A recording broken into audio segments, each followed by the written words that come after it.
야당 주도로 국회 본회의를 통과한 김건희 여사 특검법을 놓고 여야 신경전이 연일 계속되고 있습니다.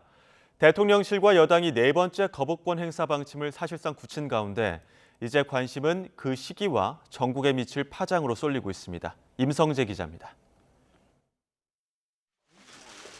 김 여사 특검법을 수사 상황 생중계 등 독소 조항으로 점철된 총선용 악법으로 규정한 국민의힘이 민주당을 향해 특검 자진철회를 촉구했습니다.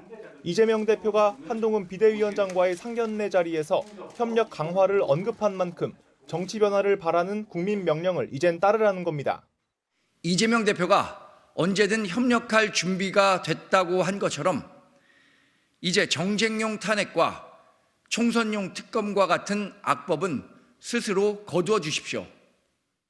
반면 민주당은 특검이 악법이라는 국민의힘의 주장은 말도 안 되는 억지이자 검사들 특유의 오만한 선민의식이라고 맞받았습니다.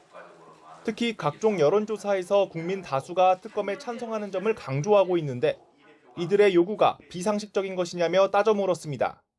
민의의 정당인 국회에서 헌법과 법률에 따라 처리된 법안을 거부하기 위해 배변과 억지로 일관하는 대통령과 여당의 뻔뻔함을 국민께서 모를 줄 압니까? 내년도 예산안의 고비를 넘은 여야가 곧장 김 여사 특검으로 팽팽한 대치를 이어가는 가운데 이제 관심은 윤석열 대통령의 네 번째 거부권 행사 시점으로 쏠리고 있습니다. 대통령 거부권, 즉 제2요구권은 법안이 이송된 지 15일 이내 하게 돼 있는데 대통령실은 즉각 행사 방침을 굳힌 상황입니다. 지난 28일 국회 본회의를 통과한 만큼 이르면 새해 초 거부권이 행사되리란 전망이 많습니다.